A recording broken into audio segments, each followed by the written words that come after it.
کچھ لوگ ایسے ہیں جن کے سینے کو اللہ تعالیٰ نے اسلام کے لیے، اپنی فرمانبرداری کے لیے کھول دیا ہے۔ ان کے دل بڑے کشادہ ہیں، وہ ہر طرح کی قربانی دینے کے لیے تیار ہیں۔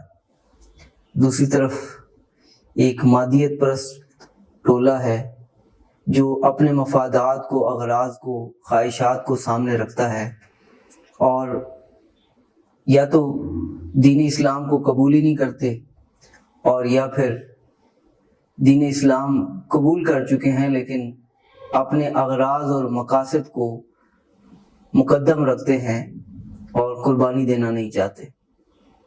اللہ تعالیٰ نے اس آیت مبارکہ میں ان دونوں گروہوں کا ذکر فرمایا۔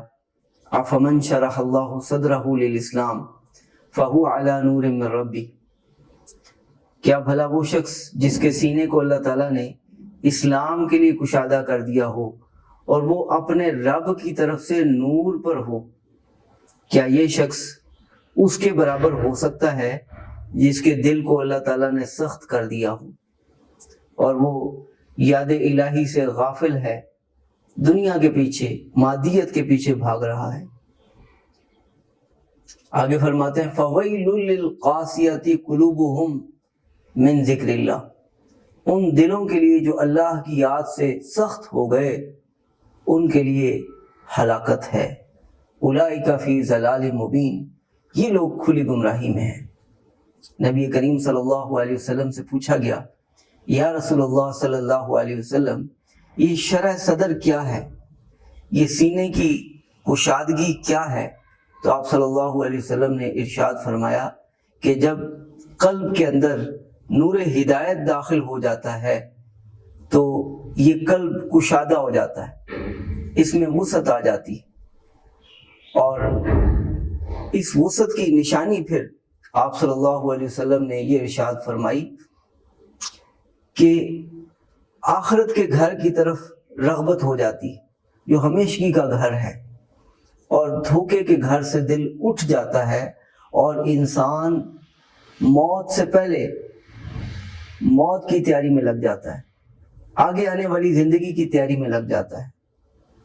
یہ قلب کی جو کشادگی ہے، یہ جن لوگوں کو اللہ تعالیٰ نے عطا کی ہے، ان کے کیا ہی کہنے، ان کا کیا ہی مقام اور مرتبہ، وہ ہر طرح کی قربانی دینے کے لیے تیار۔